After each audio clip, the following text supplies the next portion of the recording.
Tasty Tuesday, loves. Welcome to a taste of Lavina, Poetic, Empress, coming at you with a taste of Rainier, poet, author. How you guys doing tonight? You know how I like to get this party started. With Deepest Thoughts by Lavina, Expressions by Lavina, My Dirty Little Secret, and Emotional by Lavina. All 4 books are available on Amazon, or you can purchase them from A Taste of Lavina, poeticempress.com.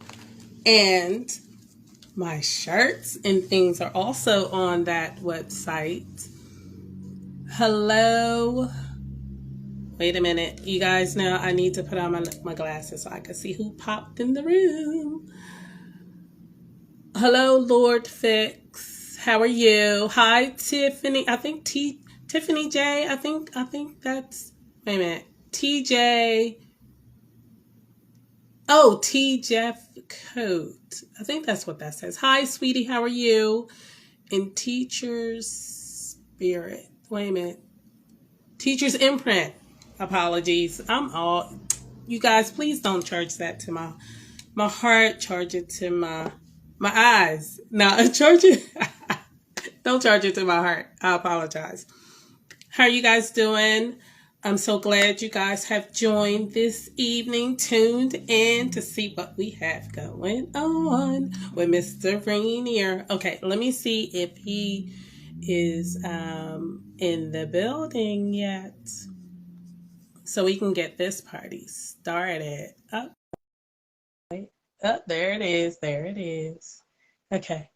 Oh, hello, Rainier. Yes, he's in the building. I just sent you an invitation so you can come on in and share, get this party started. Yes.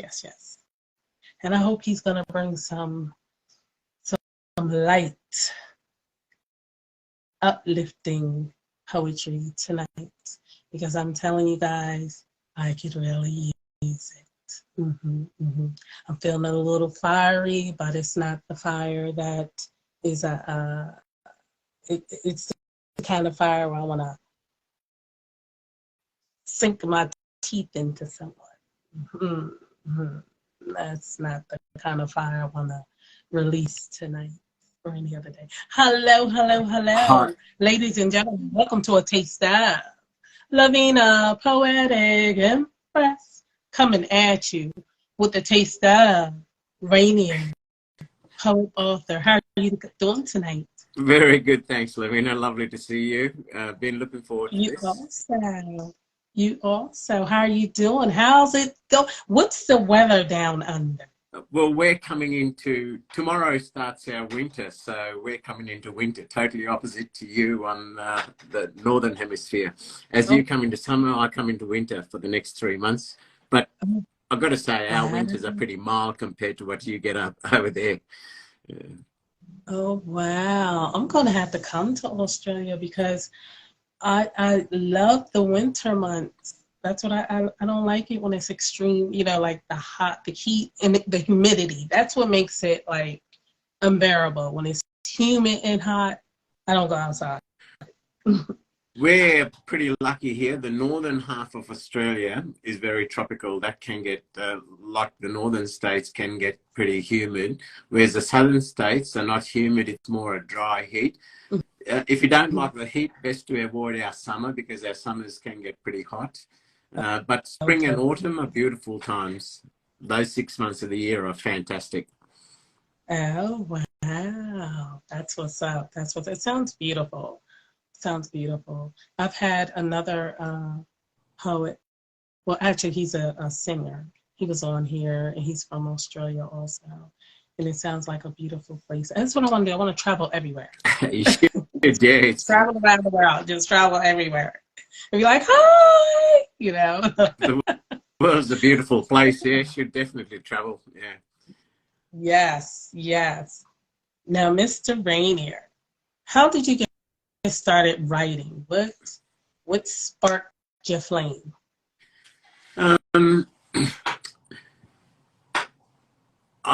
grown up and even today, I'm quite an extroverted personality. But within, there's that introverted side that is quite reflective. And when I was in my mid to late 20s, I had had a relationship that probably changed my life permanently, in the sense that before, whenever life dealt me one of its blows, I always expended my energies externally, the bars, the clubs, the fun times. But after this event, I found I started looking within. And through that, I literally hopped on a motorbike and rode around this country which ended up being 10 years. And while I was traveling and I was reflecting inside, I started putting pen to paper to focus my own thoughts, purely for my own self-healing and to focus my own thoughts. I only shared this with a handful of people because even family did not know this inner reflective side of me. So as these handful of people started to read my work, they found that it was triggering off their own thoughts and helping them in their own journey, and urged me to share it. But because it was showing a very vulnerable side of me, which I kept concealed, I was very reluctant. But about 4 years ago, I started sharing it on social media, and then I found people were getting a lot from it. So then I released my first book. Eventually, after about 10 plus years of procrastination, I released it in July 21, and then the second book came out in January this year.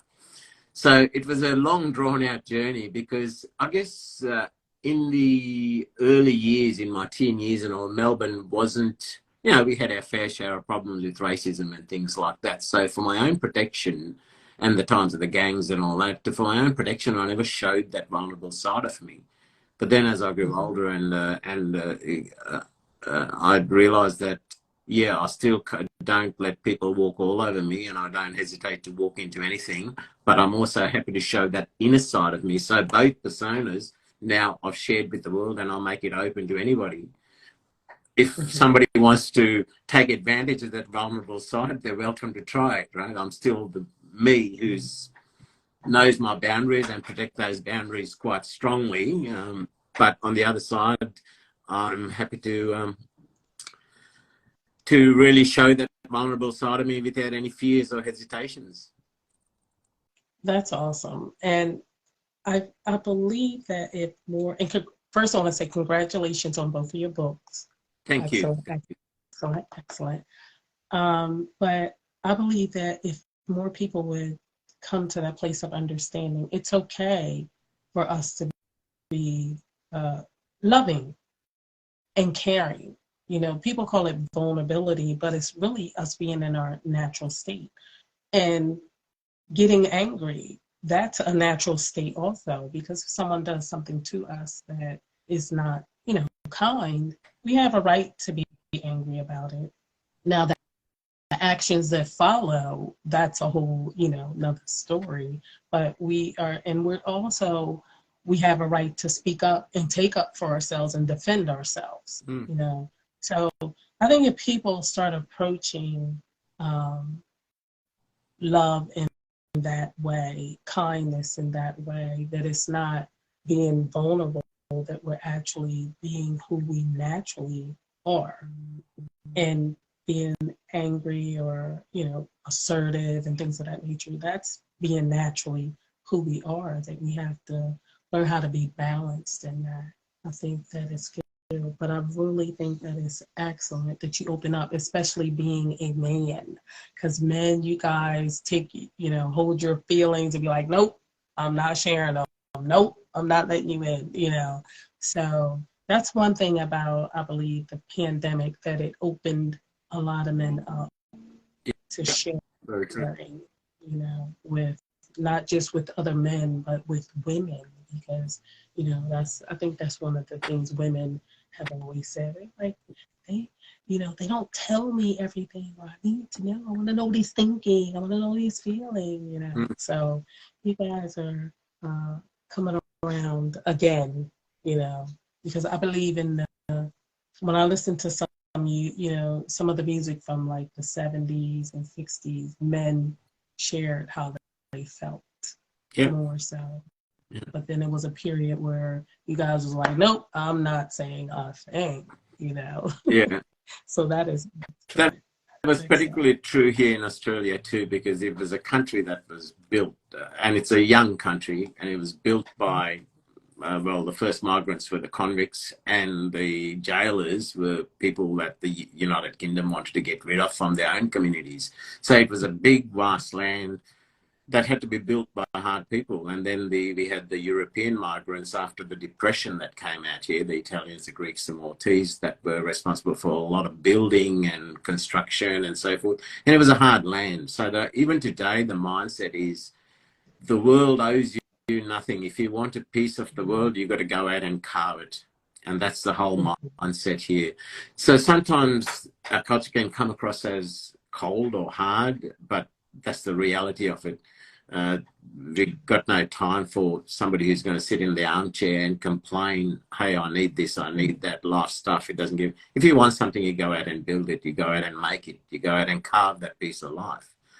You made a valid point there. What is very encouraging to see, especially amongst the younger generation of males, like my son's age, for example, he's in his mid-20s, there's they are more open to showing their emotions and showing that vulnerable side of them more, which is great, because at the end of the day, we're made up of 46 chromosomes, right? Male and female. We don't need to conceal any half of that. We can show, similarly for females, young females, to show that more assertive side of them instead of being the subservient gender. It's really encouraging to know, as far as to see that happening more and more. They're still not 100% there, but life begins goes one step at a time, right? So it's most encouraging to see that. Yeah. Yes. I totally agree. Now, please, Mr. Rainier, would you please give us a taste of you? A taste of me. Well, I think a good place to start would have to be the very first poem I ever wrote. And it's the first poem in my first book as well. And this speaks of that relationship that came about that brought that transition in my life. It was an uncanny relationship. It was like we would walk down the street and one would answer, but the question was never asked. We were like two halves of an apple, and the rest of the brought together, and the rest of the world ceased to exist. So that relationship couldn't go on, because we would not have grown or developed or experienced life as we did many years, over the many years that followed that relationship. It was hard. We never had a harsh word. We never had an argument, but it was hard. Lucky I had my martial arts to ground me, and she ended up in a psychologist's office 3 days a week. She was a nervous wreck. She was a school teacher, and he put her on a crash course in yoga and meditation 5 days a week so she could get back on a stable footing. So this piece talks of that relationship, and it's titled "The Mirror of Time." In that crowded room, I looked deep into her eyes as she did unto mine.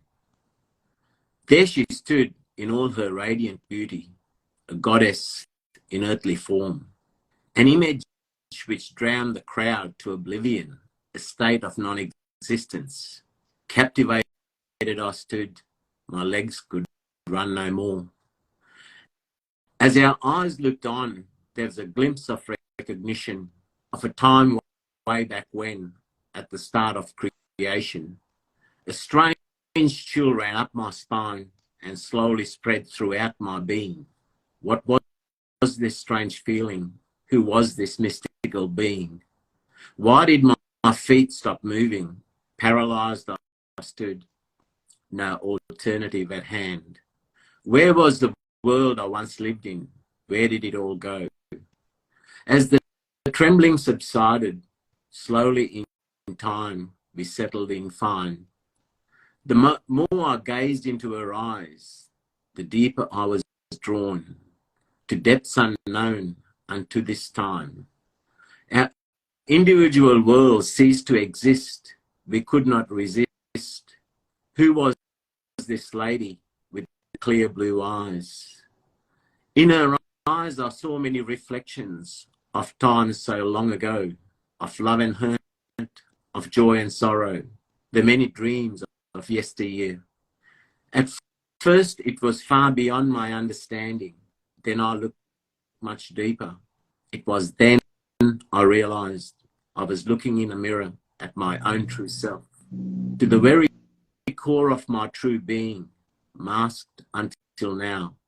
Yes, she faithfully reflected the very desires of my heart and soul, built upon layers through a river of time. To some be the soulmate, to others a twin flame. To me she was a mirror reflecting the totality of time, where good and bad, love and hurt, the yin and yang, all truly one and the same, reflections of a soul's journey to a center of centers, a pure nirvana, a universe within a universe, all within the course of time. At this point in time, I clearly see those clear blue eyes, like a sparkle in a clear big ocean, showed me my river, the river of time.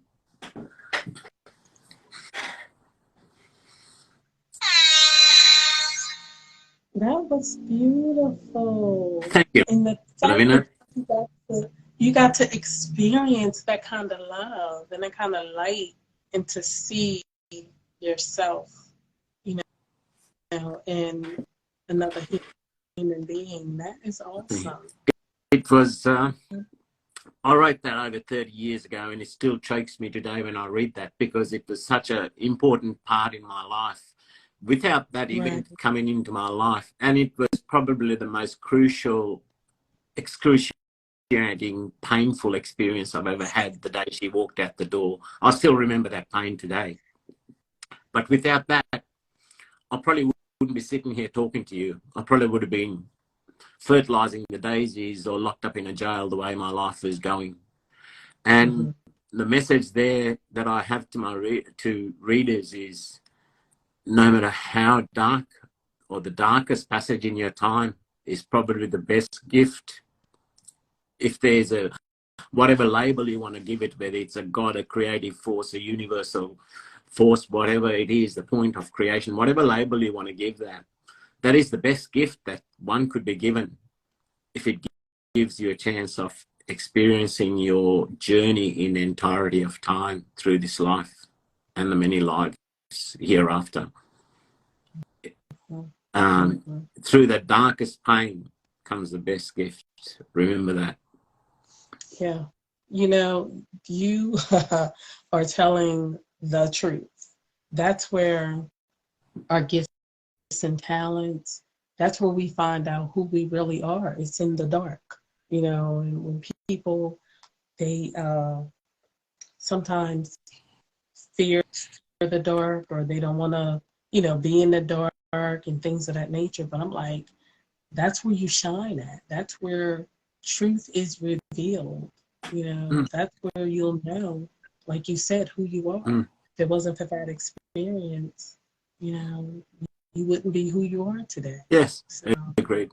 Yeah. And I so think that's awesome. And I think that as writers, I think that authenticity is very important, particularly if they're writing on subjects such as helping others to develop or to grow through their own journey. I don't prescribe, and I don't see my journey as a prescriptive solution to anybody at all. All I hope is that from my words, it triggers off the reader's own thoughts to help them in their journey, because we don't see life through each other's eyes. You and I could have lost a loved one, but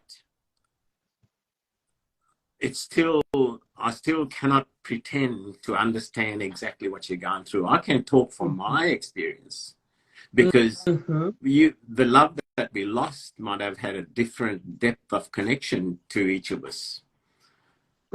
Everybody processes different. Everybody's, the pain for you might be greater for me or less than for me. Yeah. So yeah, so definitely it's the things that we face in life, whether it's death or love, whether it's a physical reaction to something, like something physically happens to us for the better.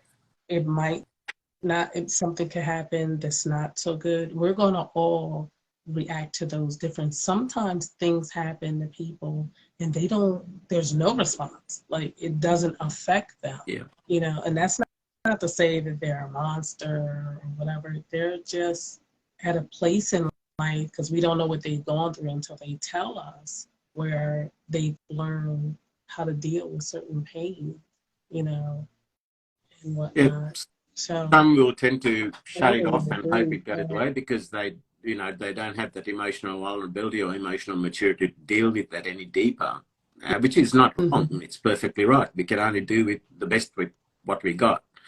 And but that's why. But I thank you for sharing, because it's important for us to share, because some people go through things and they think they're all by themselves, that nobody else feels it, or that nobody else is experiencing that particular thing. And, you know, when you find out that somebody else has walked that path, oh my God, it's like, okay, I'm not crazy, you know, or I'm not by myself.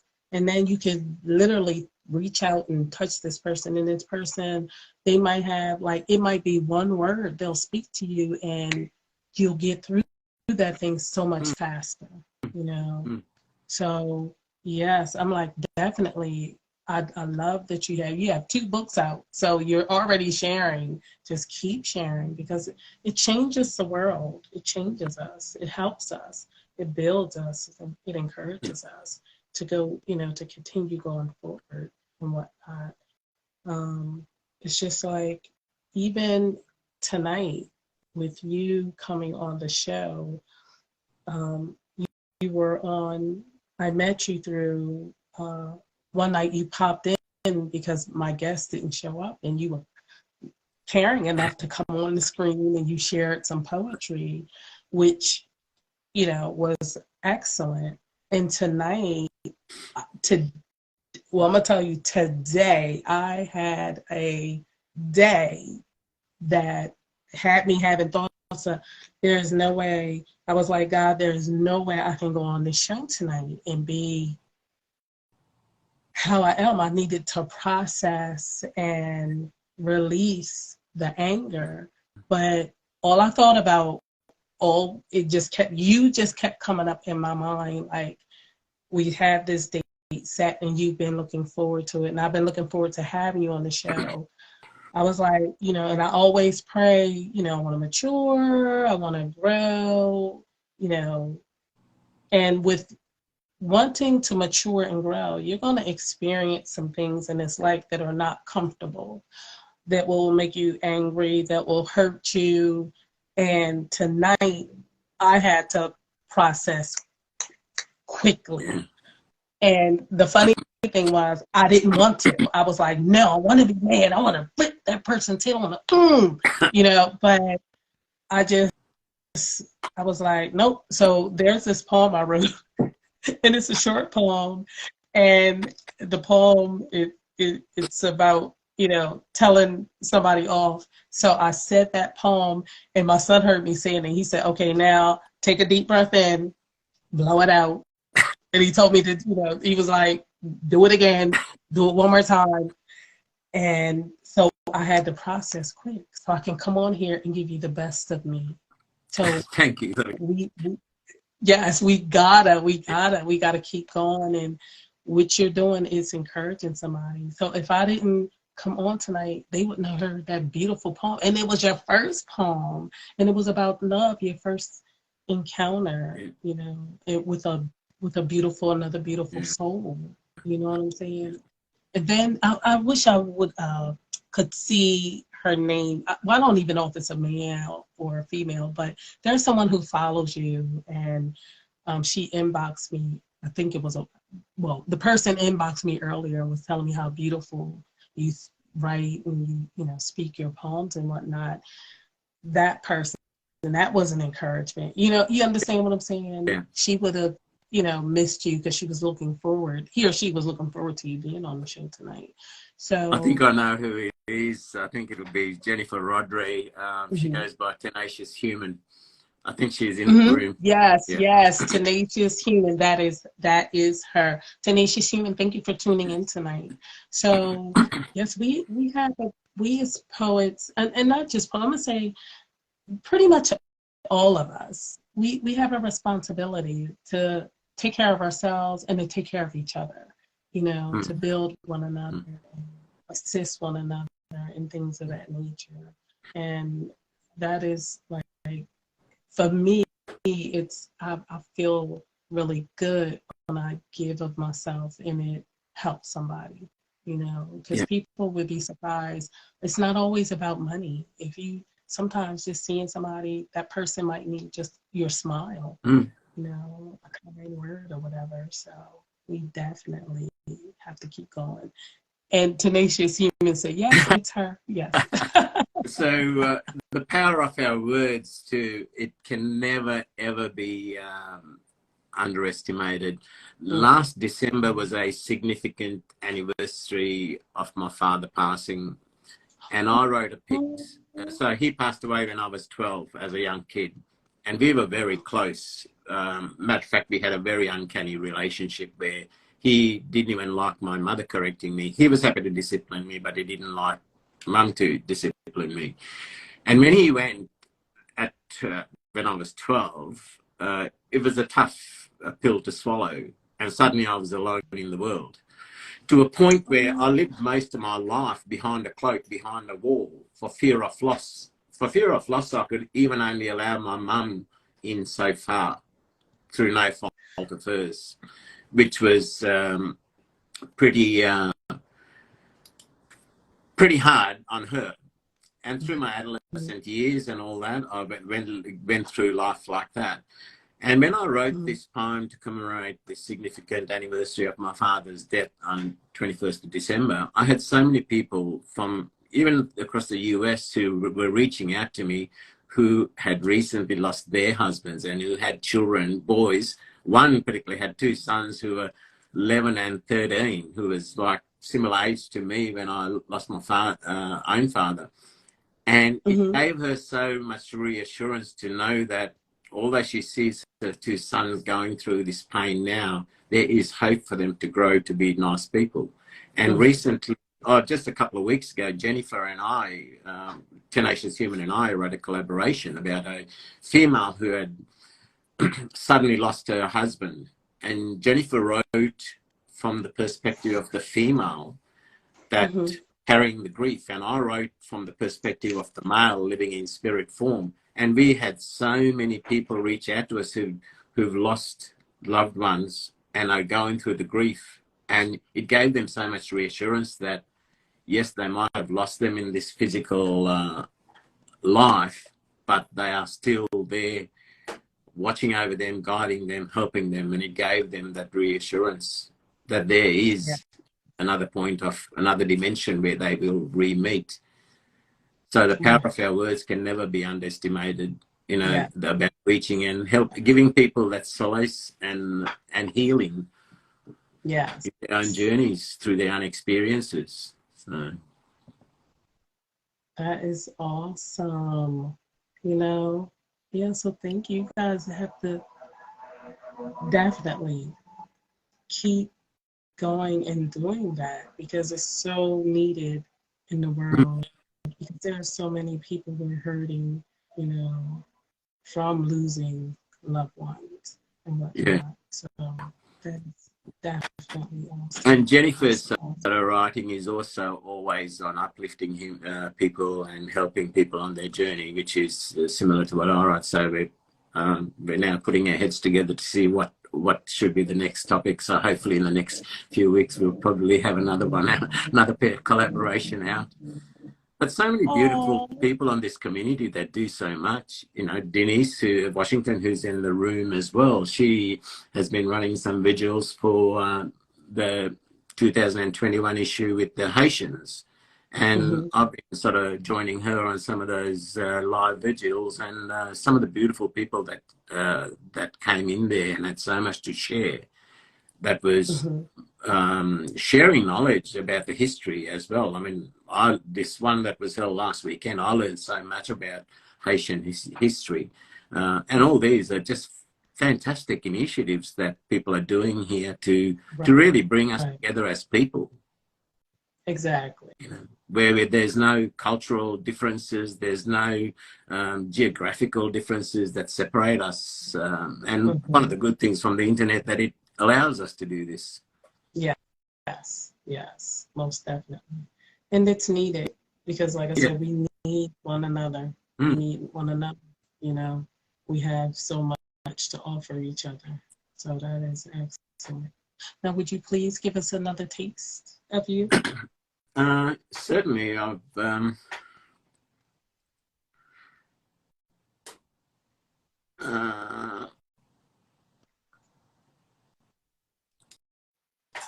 I'll give you a short piece that love exposes. I guess if you were to look at why are we here, to me, rightly or wrongly, it's to physically live the expression of my soul's journey, what it needs to experience. So within communities and societies, there's always judgments about that's not right behavior and that's good behavior, so forth. And often love is why all humans do things, right? Whether even a thief robbing something, it's for a love of an object or something that he misguided love, but still it is driven by a love of some nature. Right? Mm-hmm. And this piece is called a forbidden love. And I guess sometimes we do fall in love, which societies would deem as forbidden by man's standards, but we never know why. And this again did play a significant part in my own growing, I guess, through those adolescent years. Mm-hmm. A forbidden love, the beginning so confusing, love and lust I could not differentiate. The excitement, the passion, the secret moments stolen from each day. The patient hours we watched in silent anxiety as we waited for each moment that was due to be ours. When apart, short moments seemed like an eternity, filled with longing. Together held in love's embrace, a day seemed only but a short moment. Tender moments stolen from another, were they so wrong? But what of the fire and the passion? What was right and wrong? Are we owned by another, or do we give of ourselves to those we choose? The anxiety and the guilt, the pride and the shame, two minds seeming as one, all in the battle of the one within. At times, totally lost in a sea of love, sometimes bound in the fires of an eternal lust. Could she give so much of her if she belonged to another? The push and pull, the right and wrong, the chill of being on the edge of the line, confusion being a state of mind. The answers are known at this point in time. Such was the case of a forbidden love. So, Beautiful, beautiful. You write and speak beautifully. Definitely. thank you. Thank you. Yeah. And I guess, sometimes we fall in love and really it was an experience, obviously, for her lessons to be learned and my own. Uh, Mm-hmm. Society might have judged it as right or wrong, but who are we to speak? Who are we to judge? Who are we to set standards? You know, Exactly. Because I think boundaries definitely should be set because those things keep us safe. Mm-hmm. But when you start setting the standards of who you should love, who you should be with, and things of that nature, that's where the confusion comes in at. That's where uh, drama and, and hurt, you know, Mm-hmm. and anger and things of that nature come in because my thing is it healthy for both parties involved? As long as it's healthy for both parties involved. Mm-hmm. And even if it's not, it's up to the people involved to come to a place where they say enough. Because really and truly, people at the end of the day, they're going to do what they want to do, no matter what we say. Exactly. Right? So I have had to learn to let people be people and make their own decisions and just be there if they need me there, you know. Yeah. So Yeah. it took a The, long time for me to understand that. But I'm glad I came to that place. I'm like, whoo, such a burden, heavy load lifted off of me, you know. So, I was fortunate, I guess, from a very young age. I saw the fruitlessness of dogmatic sort of institutionalized preachings, and I realized that that inner spark within me has all the truth. So even to date, of a night or in the morning when I brush my teeth, I look in the mirror and I look into my own eyes and I go through my day's interactions and events that occurred in my day. And if my interactions with you, when I look into my eyes, if I have any guilt that I did the wrong thing, then I'm my own judge and jury. If I don't feel any guilt, then I know that our interaction, my part in that was honest and authentic, and I've got nothing to carry guilt. So I am exactly, my own judge and jury, or that inner voice is. exactly, exactly. Well said. Yes. Sometimes I'm labeled like a hard man or a wild man because I don't conform to communities or societies and I challenge. I don't respect positional, organizational positions as such, up or down or sideways. I don't respect that. Everybody's a human to me. The way I speak to a managing director as opposed to the janitor, it's exactly the same. They're both human. And if one does something is wrong, it's wrong if the other did it. If it's right, it's right if the Exactly. other did it. And by Exactly. my standards, by my right and wrong. I'm not saying that's correct, but that's what feels right to me. Mm-hmm. Mm-hmm. From my own soul's journey, my own truths that I've seen, I live by that. Yeah. And so every night, part of my ritual, it's almost in a meditative state. I take twice as long to brush my teeth than logically should.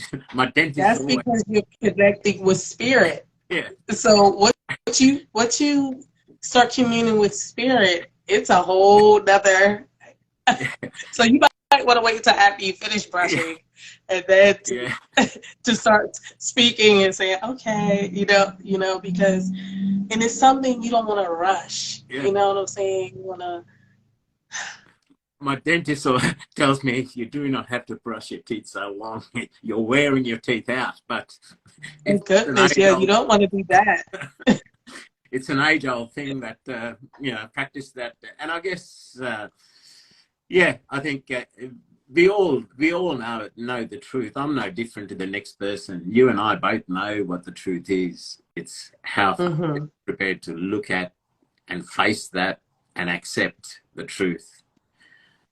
Yes. As Christianity says, when heaven and earth are one, I look at my heart as coming, my soul as being from heaven, and my mind from being of earth. And when those two are aligned, And when I'm living when my mind is living what's in my heart, I think I'll find that balance. Yeah. Yeah.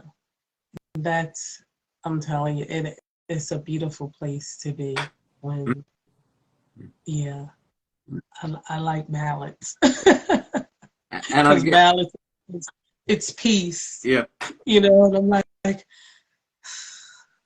and I'm gonna tell you, I'm loving you being on the show tonight because you also have a relaxing voice and a calm spirit. So I don't know what those people are talking about who, have any issue with how you live your life because it's a life of peace and freedom. You know what I'm saying? And that's always a good thing. I, I guess sometimes so when I was traveling around this land for 10 years, I had a lot of my friends sort of say, geez, you're a lucky man. Look at you. You've got no concerns in the world. You know, you've got a blessed life. And I said, Mm-hmm. do you know, have you ever seen the tears of a clown behind the mask? That you're sitting in your armchair, you followed your dream to have a wife, your two kids, your two cars in the driveway, and your bricks and mortar home. I said, I'm riding with the wind. Sometimes I don't know where my next meal is coming from. I too have, yes, I might have the freedom of I'm here today, tomorrow I could be 500 kilometers up the road. But I too have a heart that yearns for love. Do you see me go to bed and the tears roll down my eyes? So why do you envy Mm-hmm. my life? Right? Mm-hmm. Mm-hmm. Because what they don't understand is that any and everything that we want and desire in this life on the path that we choose is costly. Yeah. It's going to cost us something. Mm. And once people start understanding that, they won't desire what they believe is, you know, the life that somebody else has. When they understand that the cost that you pay to live the life that you live, they'll stop saying, I want this. I remember a pastor, he said that when he was going through ministry school, that his pastor, he so wanted to preach like him. And he went up to this preacher and he started saying, "Oh, I want to preach just like you," and all of this. And his pastor looked at him and said, "You're going to have to get cancer, this, your wife going to have to die from cancer, that." Blah, blah. When he started saying all this stuff that he went through, the man was like, "Oh, basically, never mind," you know. So people don't know the price that you pay to be who you are, to live how you live, and to do what you do. Yeah. You know, Yeah. it's like, you know, it's just like, and another thing they don't understand is how beautiful and great and brilliant they are Yeah. themselves. I'm like, take a look inside. Mm. I'm like, it is so much wonder and beauty and gifts and talents wrapped right inside you, Yeah. you know. So I guess And that, if he answered, why am I here right now today? I'm living the purpose of my life and the experience that I have, which could be quite different to the next person's. As a matter of fact, it is different to the next person's. Is to live my soul's expression. What does it need to experience in the physical to learn and to attain that enlightenment, as you are, yeah. as the next person is? So I'm living my life following my heart. If you know that truth here, and that's what life is for, it's not about accumulating the houses, the money, the organizational status, and so forth. If you realize why we are here, then when trauma and tragedy comes our way, we know that it's happening for our own experience and our own learning inside. I see many friends who've happily been in marriages or relationships for many years, but they live very shallow relationships. Whereas my learning is much in depth. And today I'm single, you know, and I've had many, many relationships, but through each I learned and evolved through each of them. Yes, it hurt like all hell. I'm a human too, right? It all hurts. I've probably got more scars on my heart than people have notches on their bedpost, right? Mm-hmm. But Mm-hmm. I'm living that and happy to live through that, wear the pain and learn from it. But others don't see that. They just see that, oh, look at this guy. He's had so many beautiful women and so many beautiful relationships. But they don't see the pain that comes with it, right? So they have that envy. Right, right. Now, can I ask you something? Mm-hmm. Do you believe you healed from that pain? Yes, very much so. Because one thing I've always done with every relationship that I had, matter of fact, a lot of my nieces and nephews always call me the rebel uncle. Every time they met me, they had a different auntie, which is quite embarrassing, but especially when I was traveling around. Now, what I did with each relationship or each encounter, I never tried to understand or concern myself with what the other person did right or wrong. I only looked at my own part in it.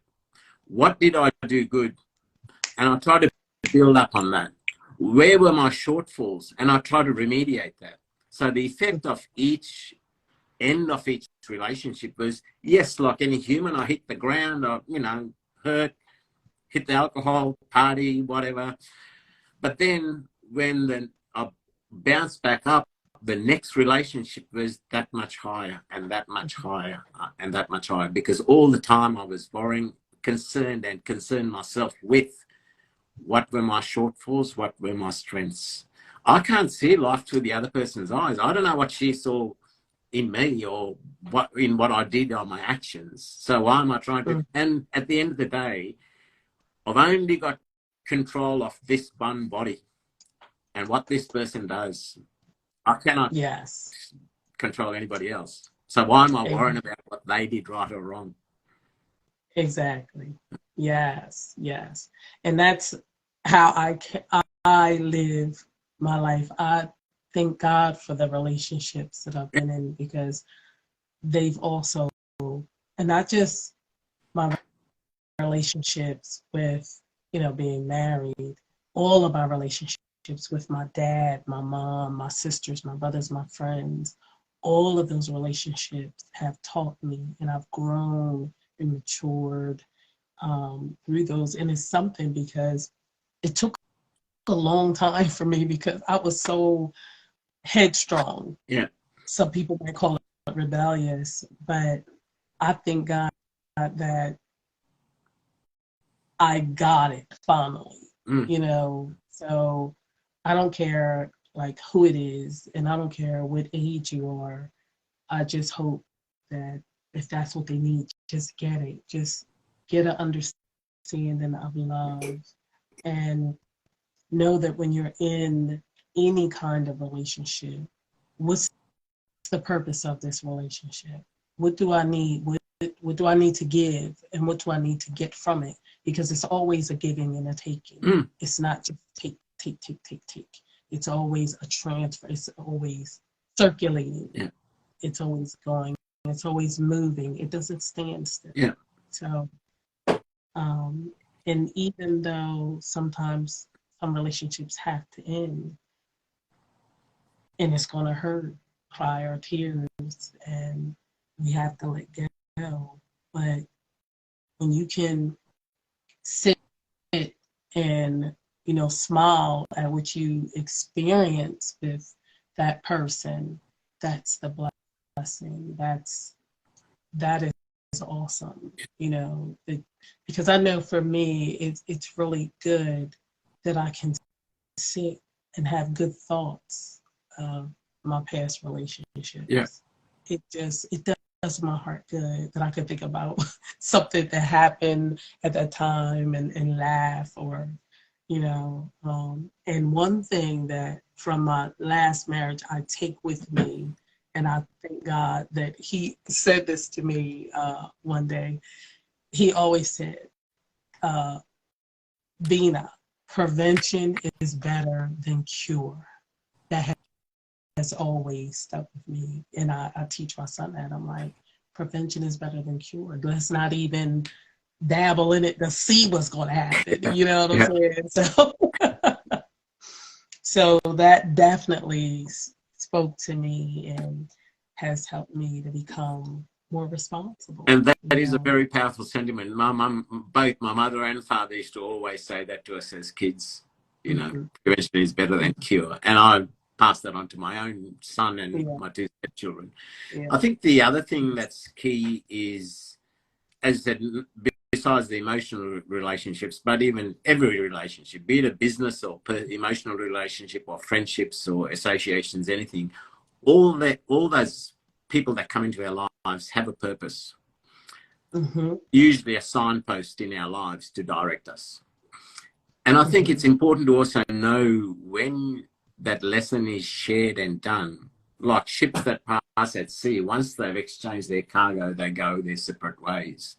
And I think being able to let that go and not staying in a relationship because you feel obligated, because you don't have the strength to walk away.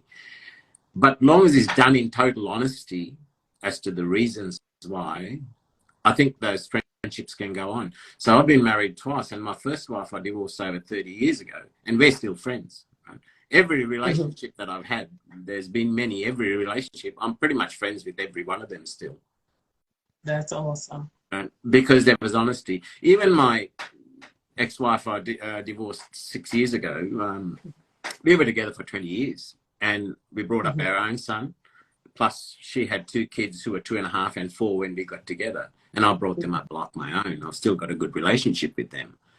She was a beautiful person, kept a beautiful home. She was a great mum. I used to have to travel a lot with work 3-4 months at a time.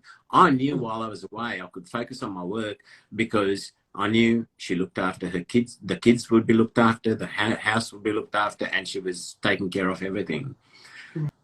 But once the children grew up and moved on, and sort of, well, our son being the youngest, when he was joining the army, what I realized was the gap that we had was she could only go so deep into her own emotions for her own fears. You know, like I had a lot of my poems written there, folders full of them. In all the 20 years we were together, she probably would have maybe read 5 or 6 of them because she couldn't go to those levels of emotional depth.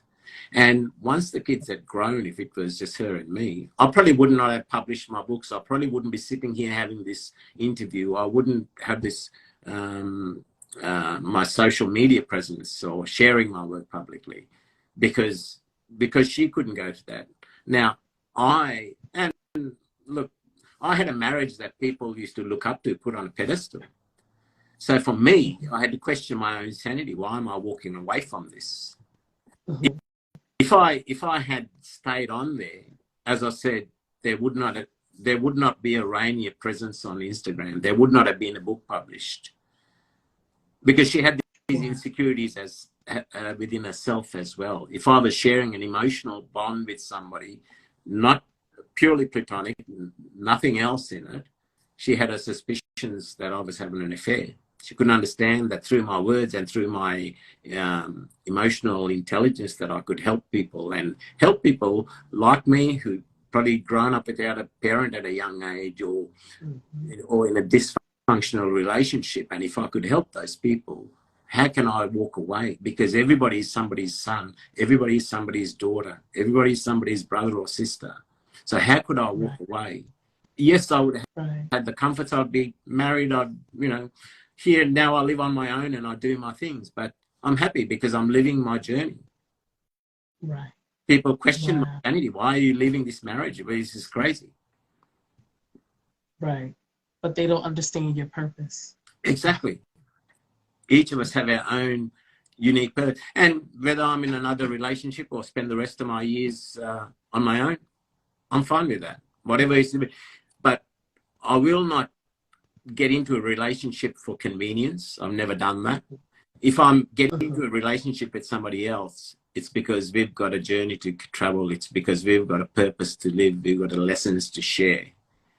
And I wouldn't just be I'd rather be on my own than be in a relationship with somebody through convenience. Right. Right. And that is you are a wise man, you know, because neither one of you would be happy and you wouldn't be fulfill your purpose, and it would stress the other person out, and that's not healthy for either of you. Yeah. You know. So yes, that is So a lesson to. That's why it's so important to know thyself, you yeah, know, and to know what we are, our purpose, and things of that nature. most So definitely. we can, yeah, because the deal is you can have one conversation with someone and know if that's the person for you or not. Yeah. That that is, that has kept me from going, you know, getting in relationships that I shouldn't be in. So, um, and Yeah. it's not to say that that person was a bad person. It's just based on who I am and what I'm called to do.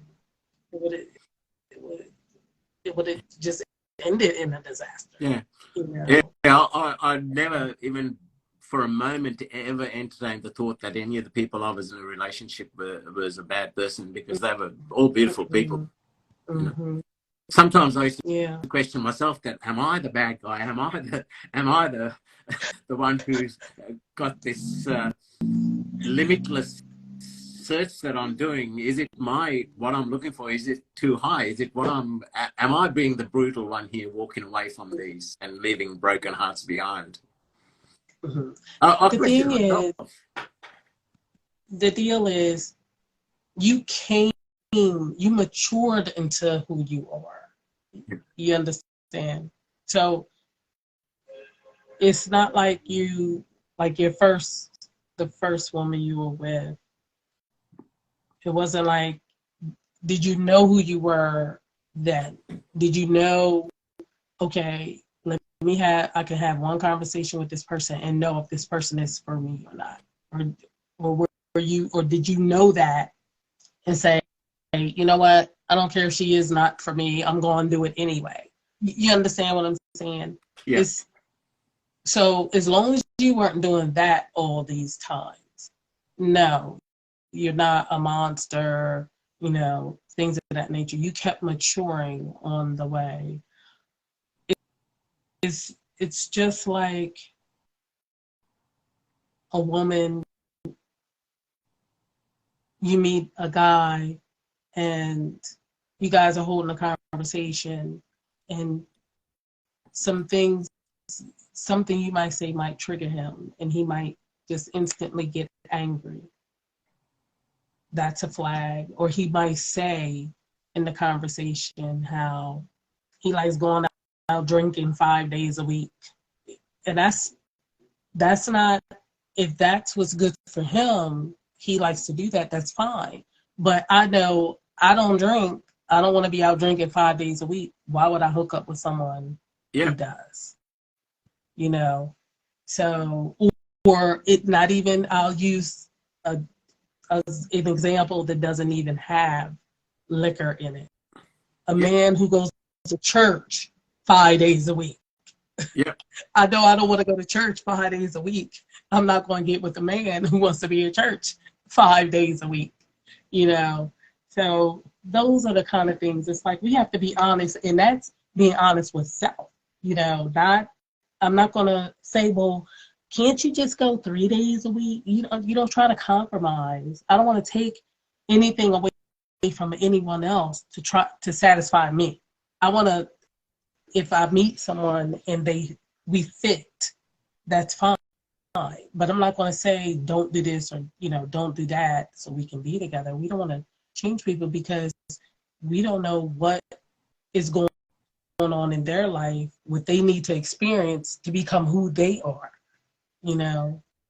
So Yeah. And that's what it is. that gets back to that emotional stability and emotional maturity, right? Like if I want to do something that I'm passionate about, that's no reflection, and it's totally doesn't interest the other person. That's no reflection on them by any means or manner, right?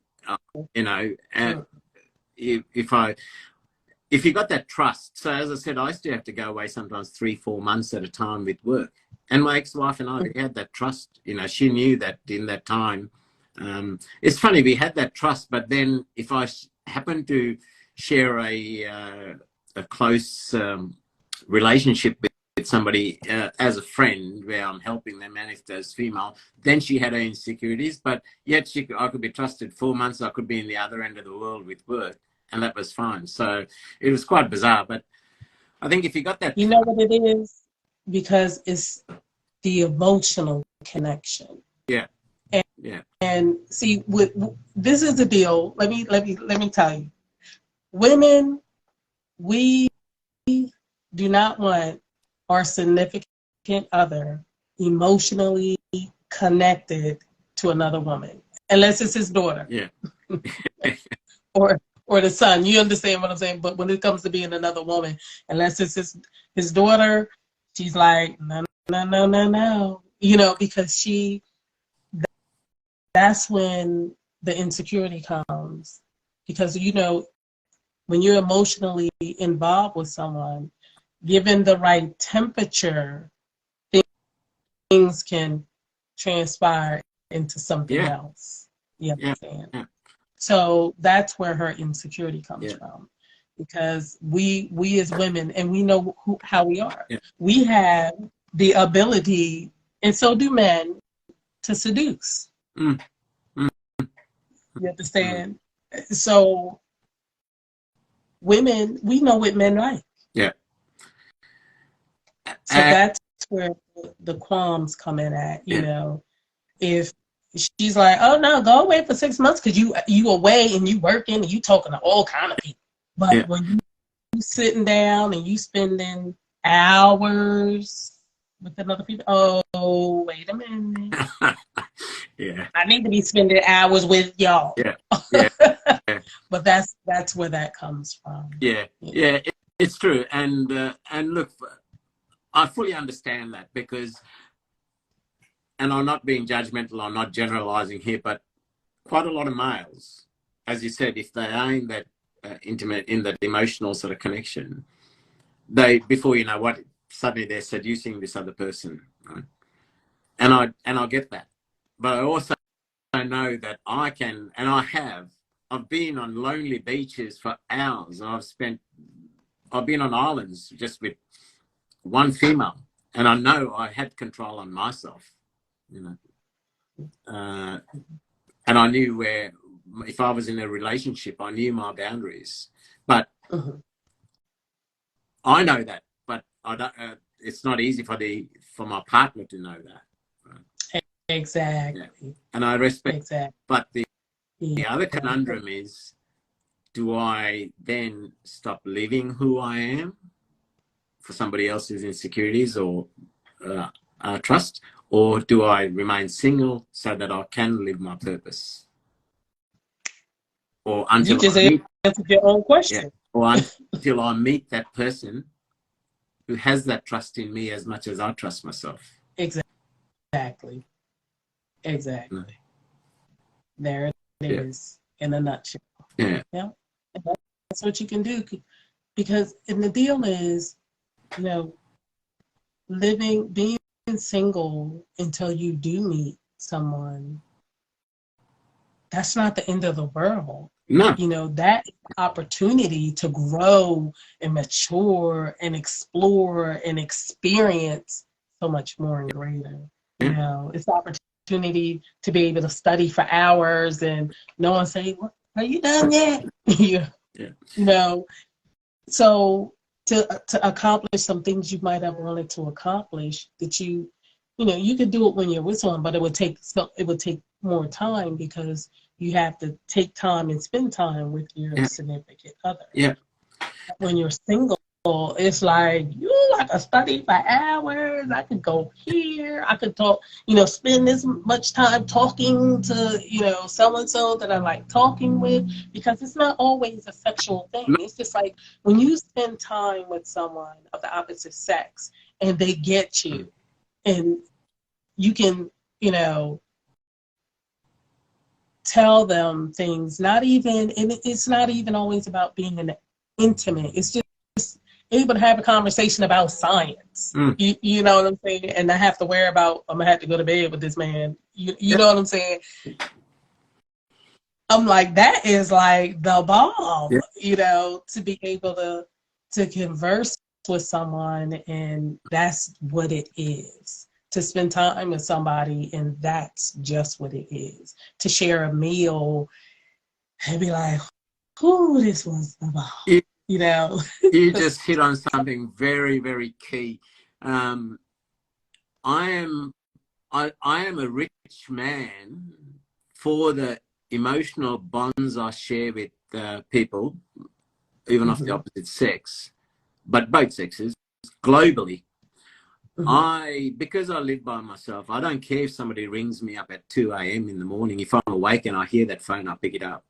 And I have, through this community, and the number of people through my poetry that have connected me with, from the UK, from the US, my phone rings, as I have some great, very in-depth emotional calls or chats where people are sharing, and we share that depth of emotional connection.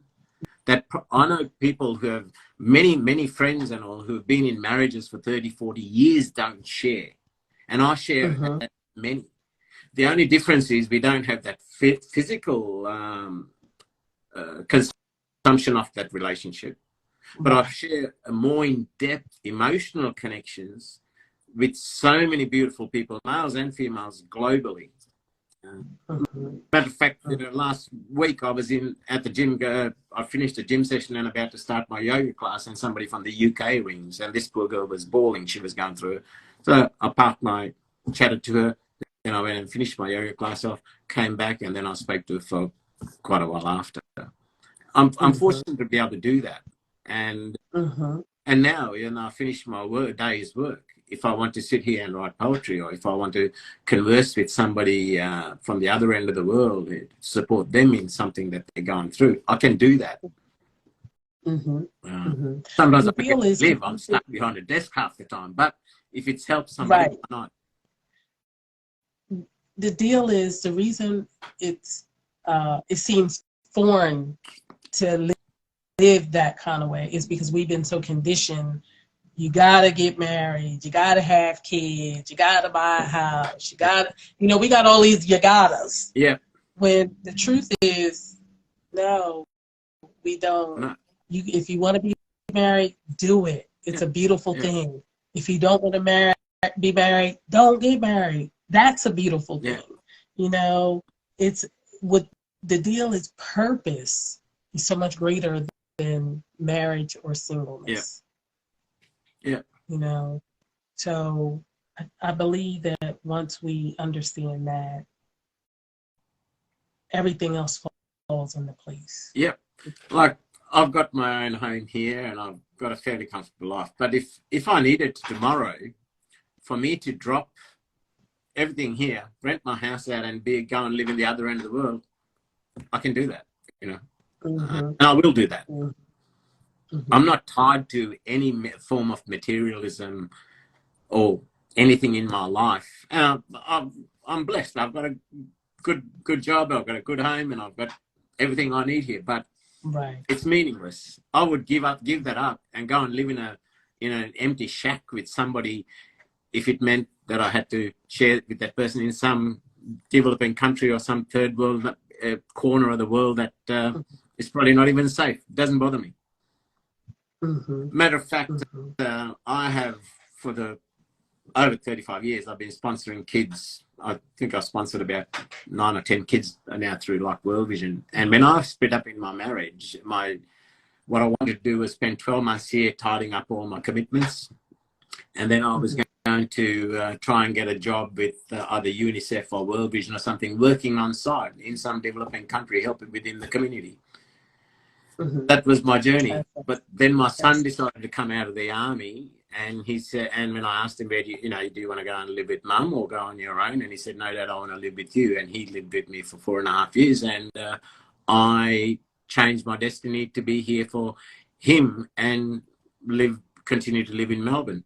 But now a year and a half ago, he bought his own house and he moved out, and I'm now watching him sailing his ship and captaining his ship quite aptly.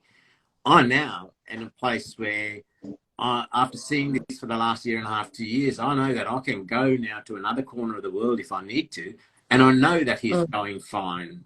And I know that, and I'm only a flight away if he needed me, but I know that he is fully capable of steering his ship as an able. Yes. It gives me that peace of mind. Yes. Yeah. Yes.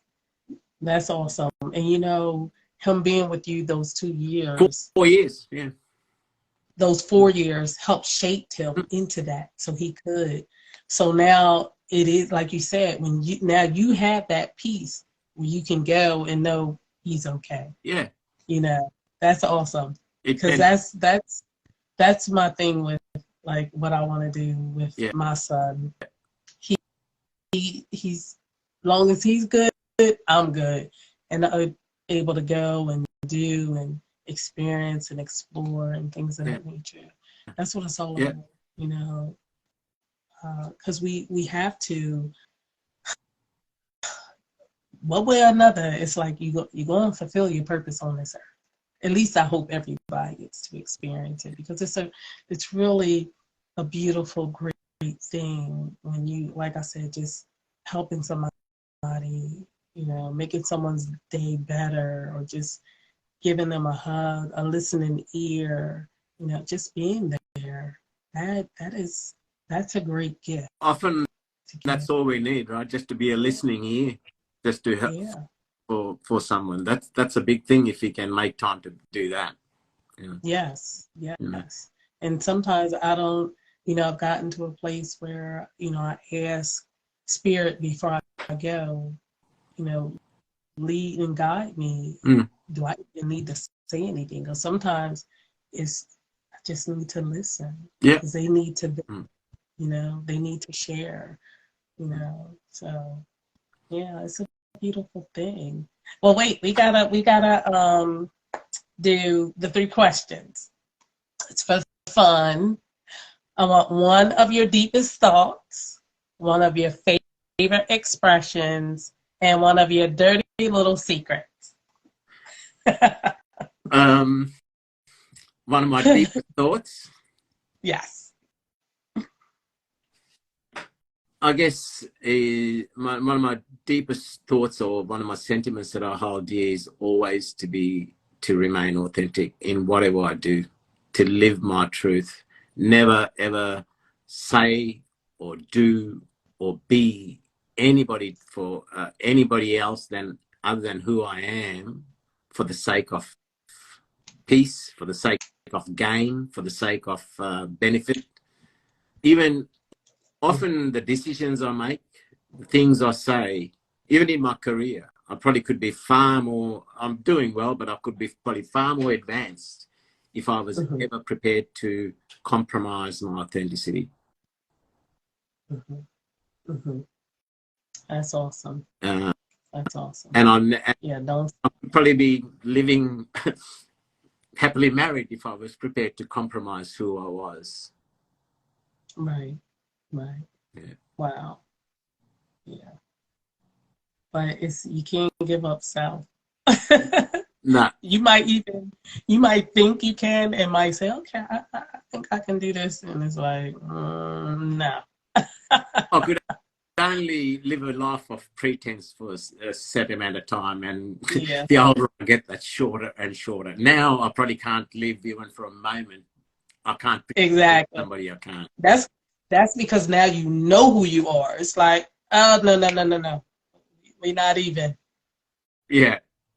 Not even. Not for a second. Yeah. Now tell me, one of your favorite expressions. one of my favorite expressions.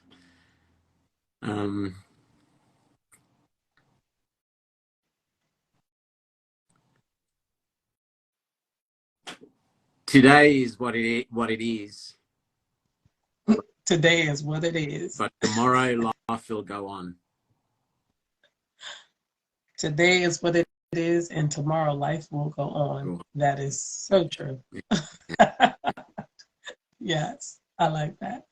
Now, share with us one of your dirty little secrets. There's one guy in the room who's saying I work with him and he's curious to know what it is, because I'm always, I've got these cliches that roll off my tongue all the time at work, you know, so he's obviously expecting me to come up with one of my normal daily sayings at work. But yeah, my dirty secrets, I don't have a great deal of dirty secrets as such, but because I've always been an open book, I've never been hesitant. Even with parents, I always said what I did.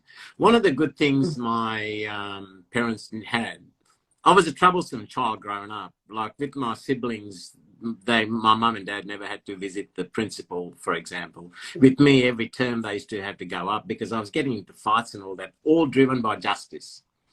What my parents knew was if I was guilty of something, I stood there and took whatever punishment was given, and nobody ever heard anything.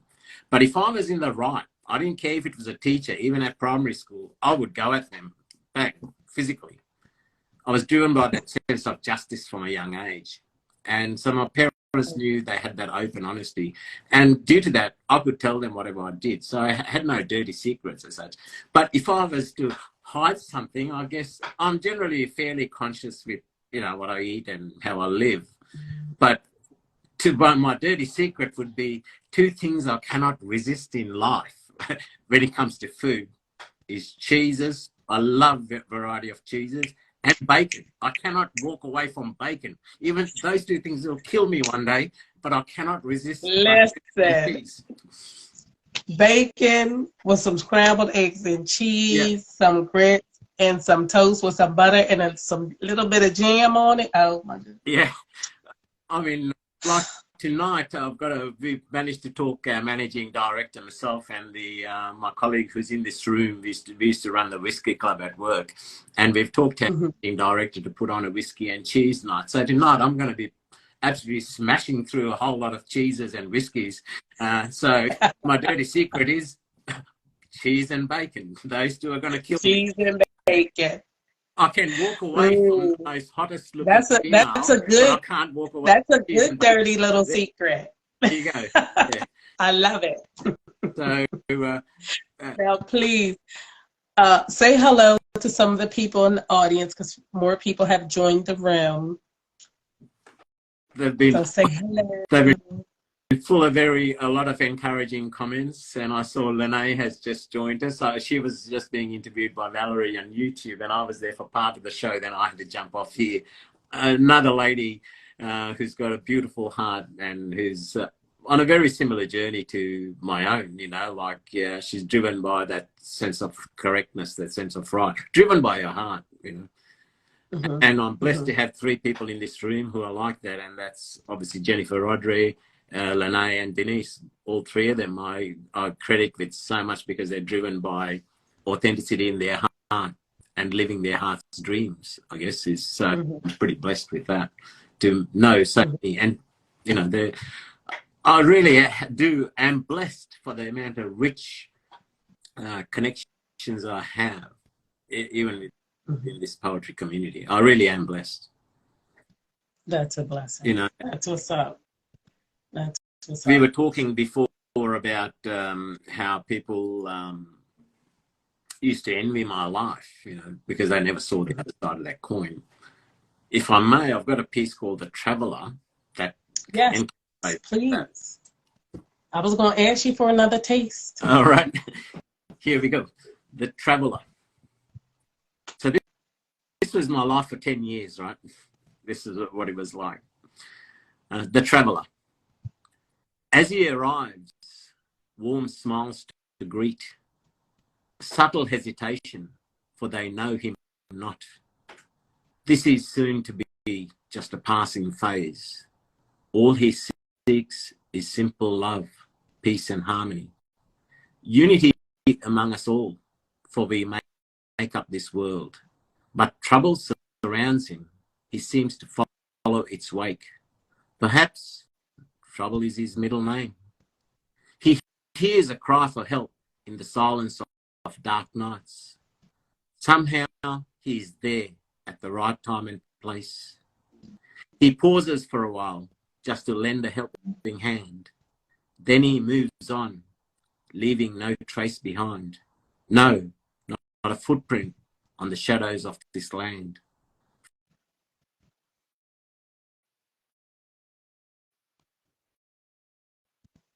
Lord, peace, love and harmony you have taught him. Why, when these you do not grant him? The sweet love and joy of kids you grant him in abundance, but still you grant him not any of his own. Often the love of the people, mistaken by others for reasons of their own. How to genuinely love you have shown him, but a wife he still eludes. I guess what good is a partner and kids for a life on the road? Is it not wasteful, the love he has learned, when there is so many that reside in love they have never known? The tools to be of help, is it not all he would need? Many cry out his name, but it is to no avail. Stay for a while, they say, perhaps a life, or maybe more. But just when it is felt he will stay, he is but simply gone. Does he not tire or cry in the still of night, of the many sad goodbyes to the many he has known? What is the purpose of his life, O Lord? Where does thou take him? On these long journeys in the dark of night, deep into places unknown. Where does he go? What does he see? Is there something out there that simply eludes my frail eyes? Is it to the place called Nirvana that he calls home? You seem to know best, sweet Lord. Thus I shall leave it unto thee. Maybe one day you will grant him all that you have taught him. Perhaps till that day, which only you know when, let the cold winds blow where the traveller may go.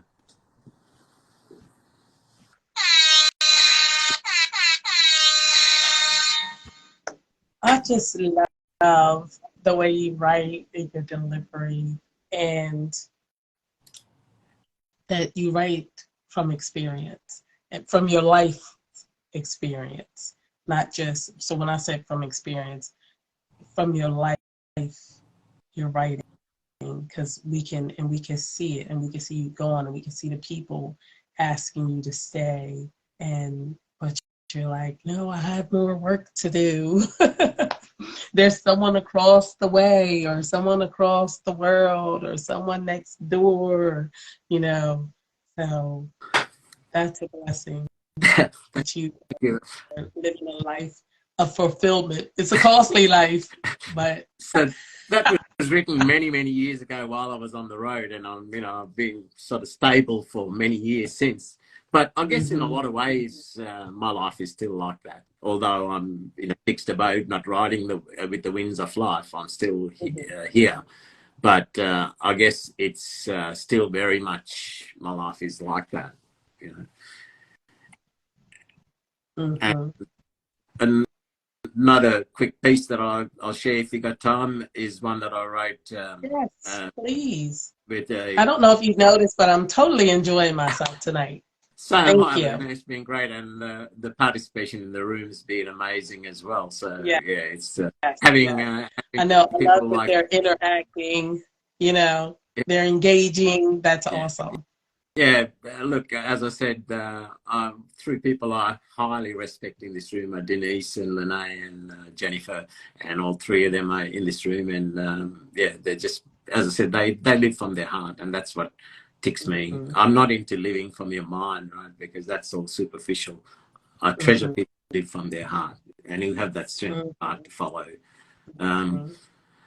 And we're all, you know, being parents or are parents or have parents. This piece that I wrote called Father to Son, I wrote for probably the last couple of years somewhere. And it's my outlook. It portrays my outlook on my relationship with my son. We're friends, we were flatmates, and then we're father and son more than anything. Father to son.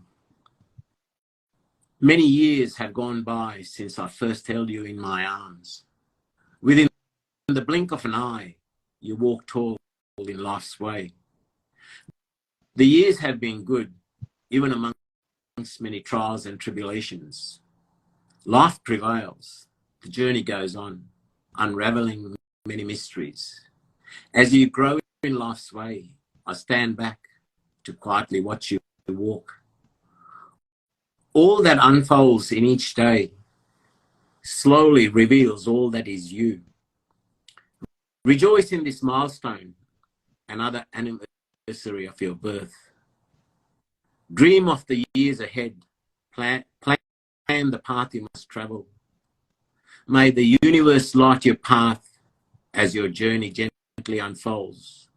Leap from the foundations I have set, let your dreams unfold. Walk not along the paths I have traveled, for this journey is your own. Falter not where I have fallen, for those virtues I have shown. Do not aspire to what I have reached. Make that your foundation. Reach for the stars. Journey into the great unknown with glee. Know that if you should fail, I will be there to break your fall. Once I have crossed the great river, paid my token to the ferryman, I will still reside within the ethers. You need not shed a tear. I will be right there beside you, shining light along your way. As I rejoice in your successes, I will be your strength in the darkness. Live your journey to the full. Follow the pathways of your choice. My love for you will always thrive, no matter the outcome.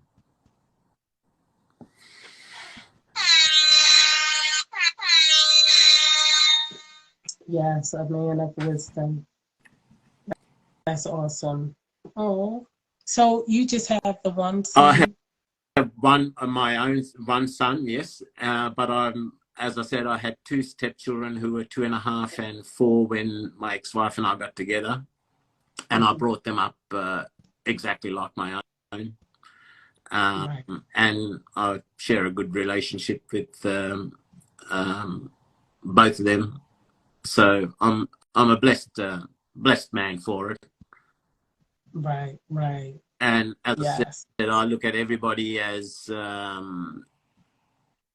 everybody's somebody's son or somebody's daughter, somebody's brother or somebody's sister. So I brought them up like that, and yeah. So yeah, and I think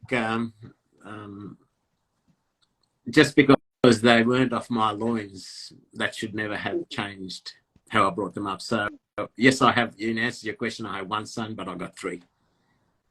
That's what's up. That's what's up. And Lene said that she needed that poem so bad. I'm glad, Lene. Happy to share that with you. Happy to read that for you anytime. Yeah. The journey of parenthood is a tough one, right? It doesn't come with an instruction book, and we learn as we go, right? It's a tough one. It's a beautiful, beautiful, wonderful experience. Yeah. And it's a wonderful relationship. And I'm so thankful that I have a son. I had one child. Yeah. I still remember the day my son was born and I held him in my arms. I still remember the day like it was yesterday. And it is something that I would take to my grave. Yes, yes. Matter of fact, I remember, like the gynecologist, once the head crown, he allowed me to take the child out. And I was so focused on that. That was probably the biggest thing I've ever done in life. Right? And once I had him out, I remember looking up, and we didn't know what sex it was. We didn't want to know. And then my wife said, I looked up at my ex-wife, and a connection in our eyes, I could see right into her soul that day. And I don't, we're split up now 6 years, but I don't think I'll ever forget that connection when I held that child in my hands. And then I went, once the nurses took the child away to clean him up, I went downstairs to have a cigarette and to ring my sister who's in the room to tell her, yes, I'm now the father of a son. And the emotional explosion that happened to me, I was in the foyer of this hospital sobbing like a newborn baby. I was just crying and crying, and I'm trying to tell my sister, as I said, who's in the room here, that I have a son. I'll never forget that overwhelming emotion that flooded me. And I'm been around the traps, and can be a hard man, and not much disturbs me. I can control my emotions, but that day in this public area, I let these emotions just flood through. You just let it go. But yes. It is one of the best things that I experience, and I get to experience it every day. Just to watch them grow and mature, it is a blessing. Yeah. How they come into their own selves. I'm just like, wow. Yeah. It's just amazing. Yeah. These little people. Yeah. Every day, I would let my son take a nap on my chest. Yeah. Every day, at least one time a day, one of his naps right on my chest. Yeah. That was amazing. And like you said, looking into the soul. Yeah. That's another reason I encourage women to breastfeed, because that's where the bonding, oh my God, it starts there with breastfeeding. It starts with just staring in their eyes. It's amazing. I was actually blessed too, as far as males go. When our son was born, my wife and I both worked nights. So we had a nanny that we'd have dinner and all with the kids and bath them and all that, and we'd go off to work. And we had a nanny that stayed overnight. We got home, we finished work at about 4 a.m. So we got home at 5 a.m. We'd go straight to sleep. And for the first 5 years until he started school, whatever time he woke up, and he's a bit of an insomniac like myself, he'd wake up by about 6:30. So I would wake up and be with him till lunchtime. Then my ex-wife would wake up, we'd have lunch, and I'd go and sleep. Right? So in those 5 years, it was damn tough after an hour's sleep to crawl around the floor with the child and go down parks and go to kindergarten and being all. There's all these other kids with their mothers, and here's my son with his father, who was down the park. Right? It was a tough 5 years, but I would not trade that in for all the tea in China, because the bond that I had and that journey, a lot of 9-to-5 fathers do not get that privilege of watching those first formative 5 years of their child's life until he started school. So I was really blessed through that. It was damn tough 5 years of waking up with an hour's sleep, but that is a blessing. Yes. I like that. Because when you look at the 9-to-5 fathers, by the time they come home, their kids are having dinner, doing their homework, and then they're off to bed, and you don't get that quality time with them, right? I know. I'm going to tell you, I'm just grateful that at the time when my son was born, I had a salon, so he was able to come to the shop. And then when he got a little older, my sister was like, okay, he needs to come to the house now. Yeah. So my family was really involved with raising him. I'm so thankful for that. But I got to spend a lot of time, and I still do spend time with him. I thank God for the relationship that we have. Yeah. I saw your post where he just turned 21, right? Yes. Yes. And he graduated 21 days prior Yeah. to that. And I just thought that was amazing. I was like, oh my God, I was like 21 days later, you're going to be 21. Yeah. Yeah, so I'm really, really proud. It's been amazing, you know, and for him to grow up also and to like the movies that I like. I like, you know, I'm a Trekkie and I like Star Wars, you know, sci-fi, Fast and Furious, like a lot of the movies we bond over. Music, we bonded over music, you know. And I really thank God for the bonding over music because it was over the music that he began to open up to me and tell me things, you know, and things of that nature. I'm so glad I prayed because I was like, I don't know, you know, like if it's a girl, I could relate to her. I could, you know, say stuff, but I'm like, it's a man, and I'm not even gonna try and say I'm your dad. I'm so not your dad. I'm a woman. I'm a mother. You know, but God just worked it out and had us to bond, and it's a blessing. I encourage everybody to have at least one child, at least one. You know, It can be it's it can be a challenging journey, but it's also the most rewarding thing, right? you know what? That's what I was gonna say. The rewards outweigh the challenge Yeah. because the deal is, let me tell you, I would pray, God, please give me wisdom, understanding, revelation, knowledge, and love on how to deal with him because he would change because he has to, you know, grow and mature. Teach me how to love him and be what I need to be to him so he can mature the way he's supposed to mature and so that I can grow and not want to punish or chastise and you understand what I'm saying? Yeah. Because we got to let them experience life, not as to where it's going to hurt them, but I have to let him uh, transform into who he's supposed to be. Yeah. You know. Yeah. So I was just like, it's a And blessing. Like I didn't want any more children after him, but if I had to do it all over again to have him, oh, I definitely would. I definitely yeah. would.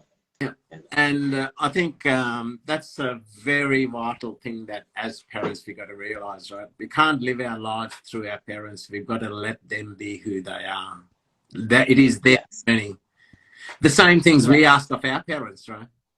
But when we are Yeah. parents, we sometimes forget what we yearned and wanted from our parents to give us that freedom to live our lives. And then suddenly you become a parent and you try to be this controlling authority to figure that needs to channel this.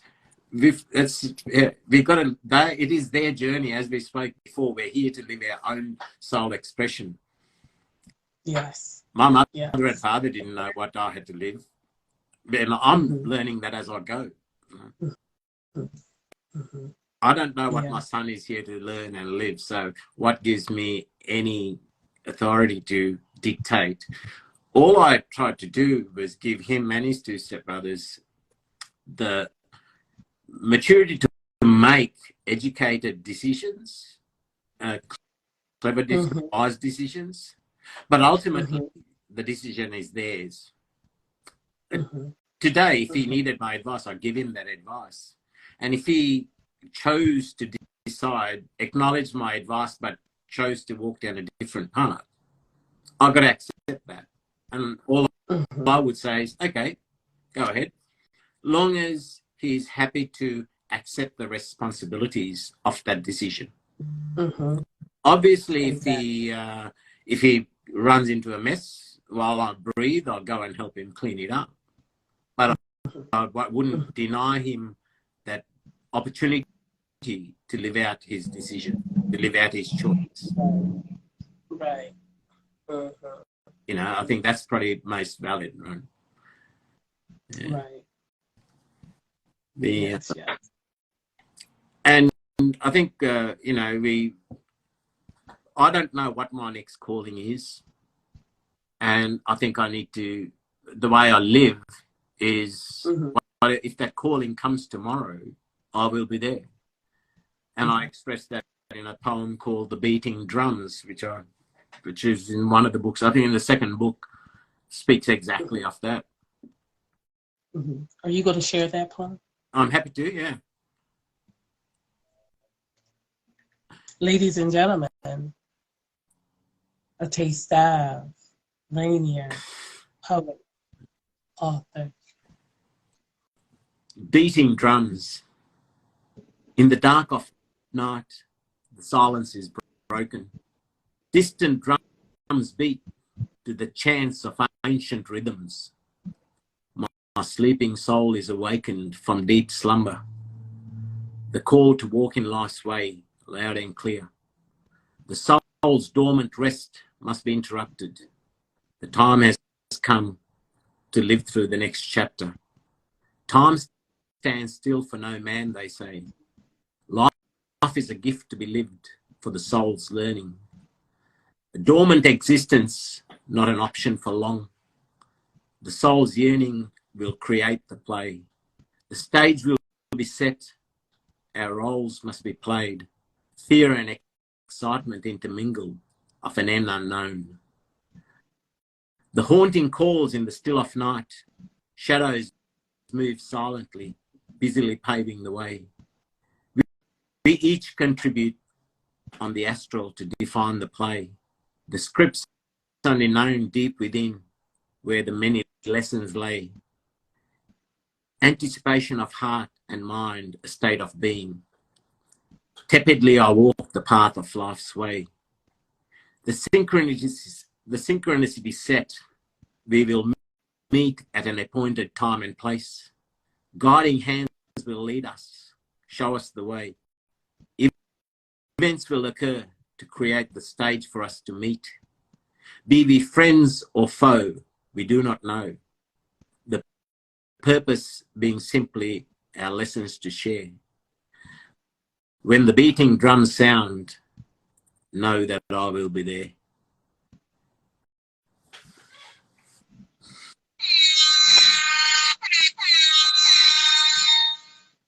I might have to start calling you Rainier, which actually, because Rainier, what does Rainier mean? That is actually my middle name. So here's the story. So my full name is Giles Rainier Paul.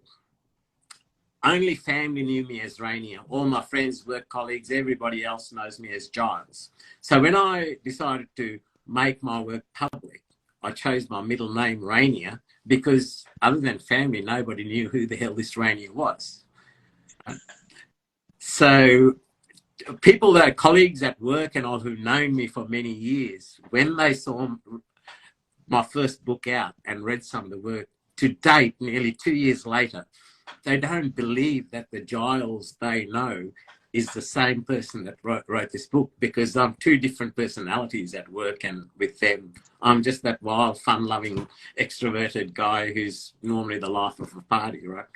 But they did not know about this, and some of them are still challenged to know and to accept that. A lot of them accuse me of getting somebody else to write this stuff, and it's not me, and I'm being an imposter. So, well, I'm going to call you Rainier the Spiritual. thank you, Lavina. It just, that's what it is. You're from what I have, from talking to you tonight, from hearing your poetry, this has been a spiritual conversation, experience. This has been a spiritual experience tonight. Thank you. Thank you. And it's something, and like I said, for how I was, what's going on with me today, I needed this today, so this was good for me. The synchronicity of life is amazing, right? We get what we're given. Even that traumatic experience or the bad news that we get, when we look at it in hindsight, you know, I know the past is gone, yesterday is gone, we can't change that.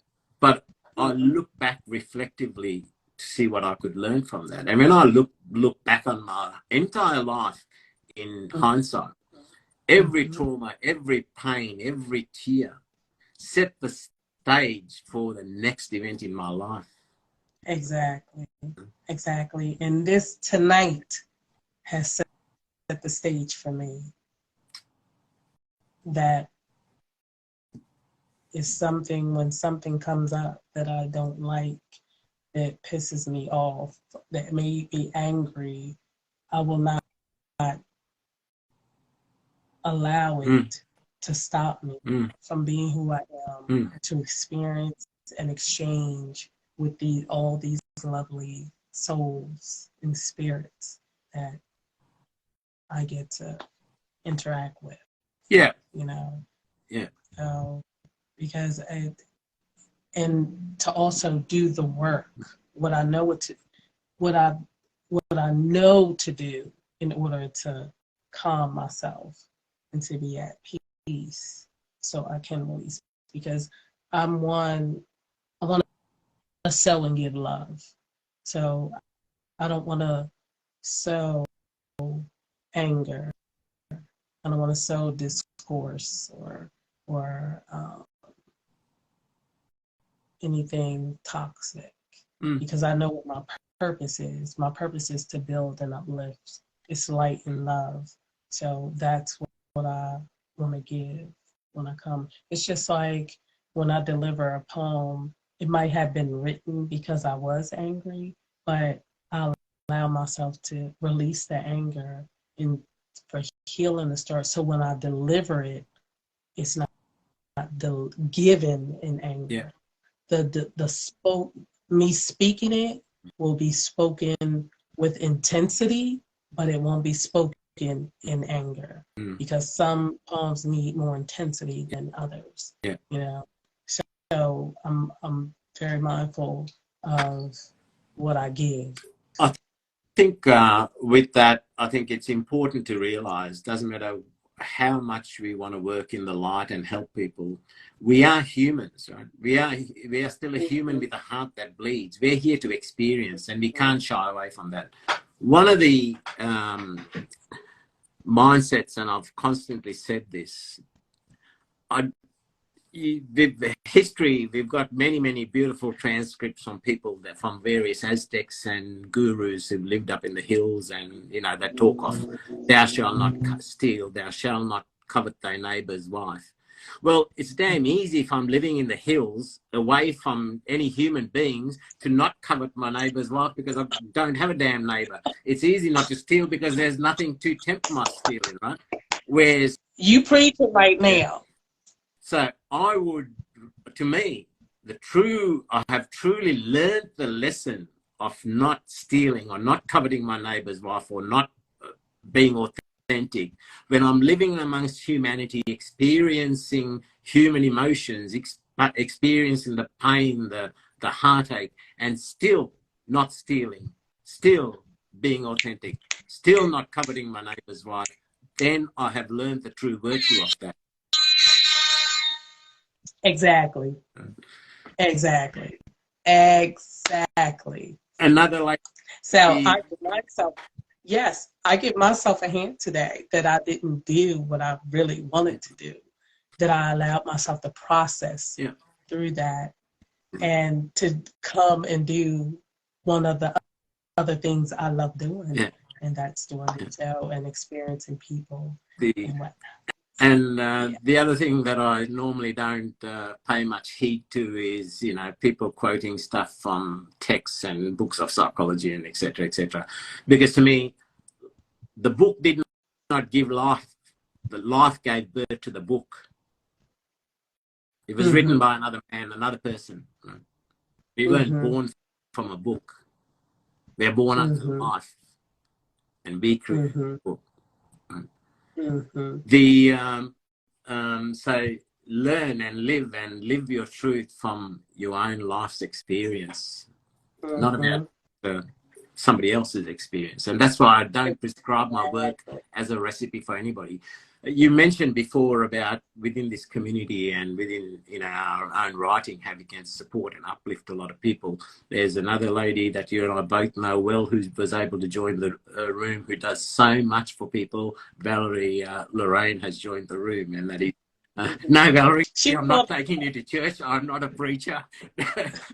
But we've been so blessed. Valerie was on the show a couple of weeks ago. Yeah, She's we a have been so blessed beautiful soul. with the people we had visit this room. We had Lene before, we had Denise and Jennifer's being there through, and now Valerie. I mean, you know, all these souls just do so much for the community and so much for people. And Valerie and I probably chat pretty much most days.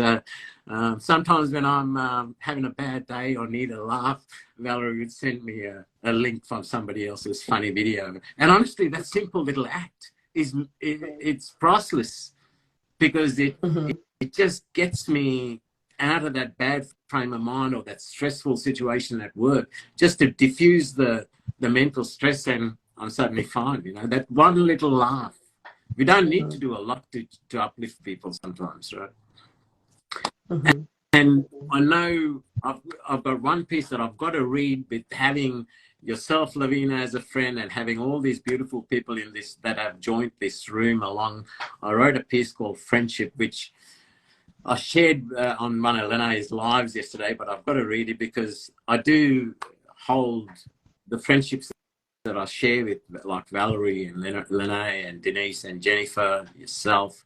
I do consider you as friends, although we've never met in person, right?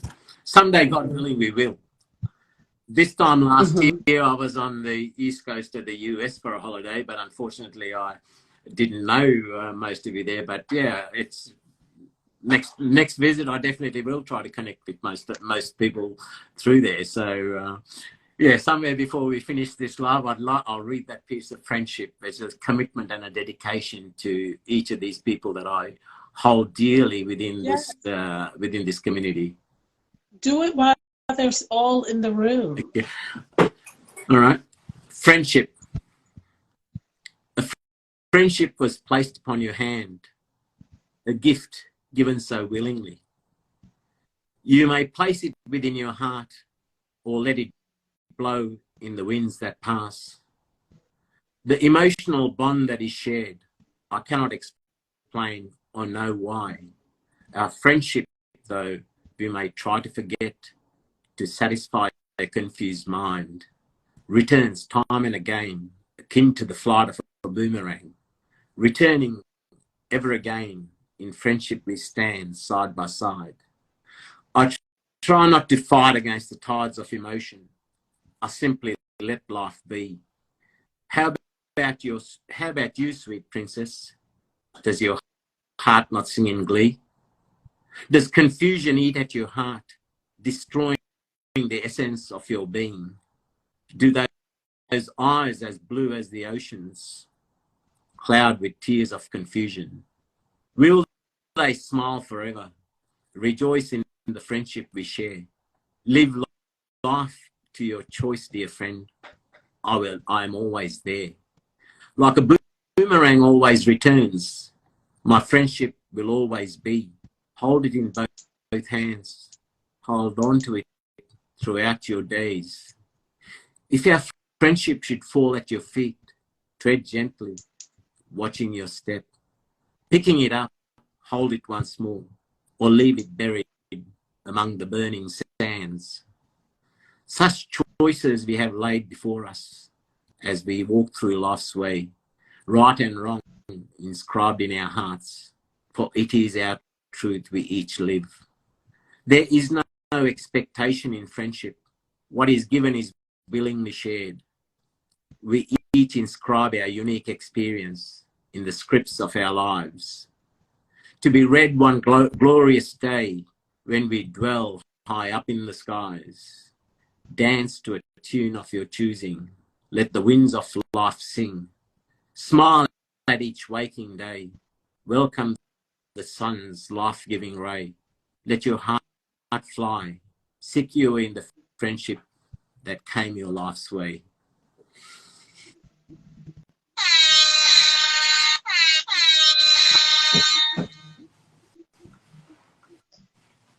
Ladies and gentlemen, thank you for joining us. Oh, wait, before I close the show, would you like to say some encouraging words to someone who might end up watching this later, or to say something else to the young ladies in the audience that are so dear to you?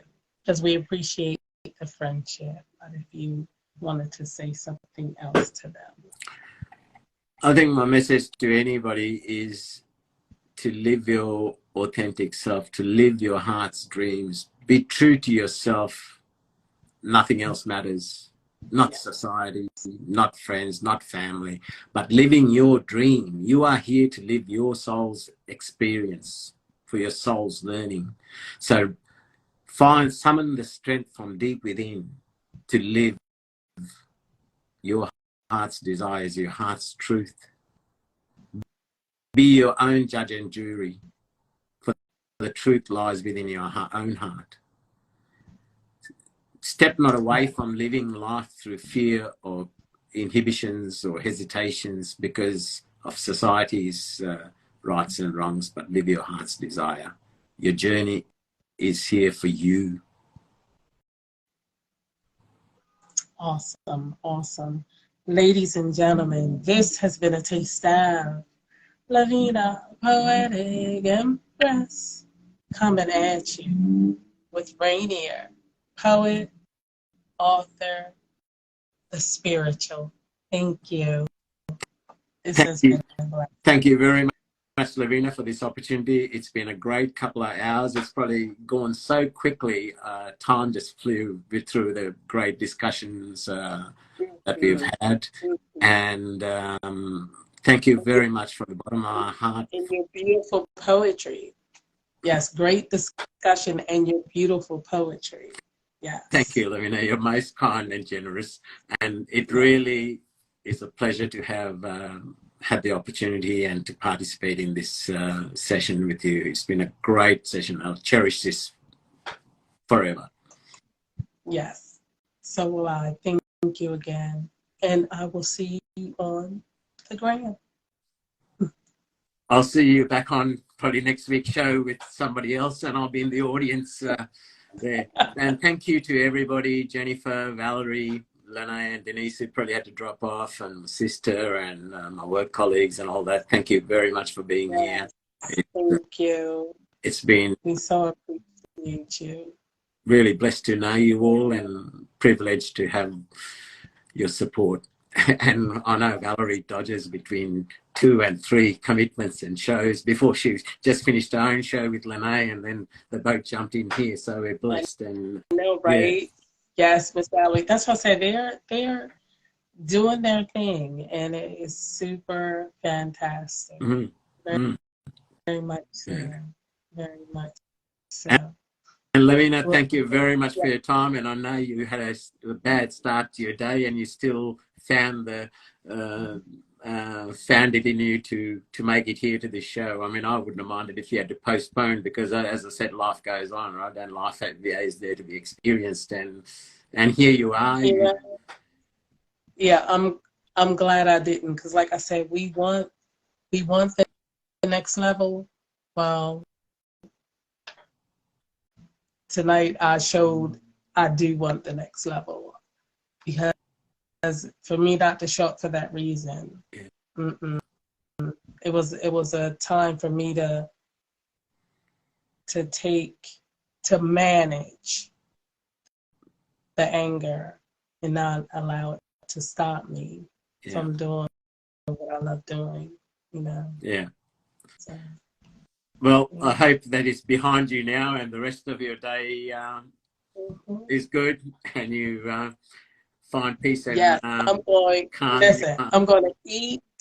I'm going to eat and relax a little bit and get a good night's sleep. Beautiful. Thank you, Lavina. It's probably midnight for you, right? It's, oh my goodness, I don't know what time it is. Wait a minute, let me see, what time is it? If you're on the East Coast, it'll be midnight. Yes, it's oh my goodness, it is. Yeah. It has been 2 hours. It didn't seem like that. It didn't. It went pretty, some people do. Oh my goodness, thank you. This has been extra, extra wonderful. Most people that know me you will usually accuse me of being able to talk underwater with a mouthful of marbles. So yeah, the 2 hours did go pretty quickly. It's been great. Yeah, it did. It didn't seem like it was 2 hours. No, not at all. It's actually 2 p.m. for me Wednesday. So I'm in the middle of Oh, my work week. So I'm 14 hours ahead of the East Coast at the moment. oh, okay. Wow. Yeah, so yep, it's 12 o'clock here. Yeah. 12. Is it at? Yep, it's exactly 12 a.m. Yeah. Yeah. So Yeah, exactly 12 a.m. Well, thank you. You have brought me into my Wednesday. thank you, Lavina. Heartfelt thanks for everything. Thank you. It's been a privilege to Thank you. You are so welcome. Thank you. stay in touch. Will do. Yes. Divine blessings to you. Peace and blessings to you also. Bye.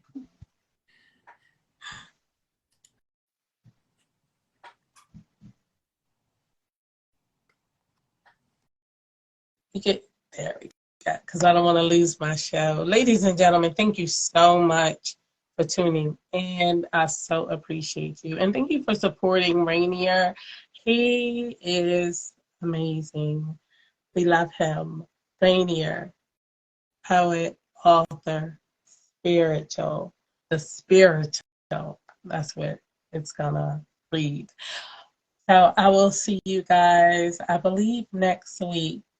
If not, the following week with wait a minute, Poetically Divine is my next guest. You know what? I'm going to check the schedule because maybe I can get her in here next Tuesday instead of the following Tuesday. I'm going to check the date. In any case, thank you guys. I love you. Good night.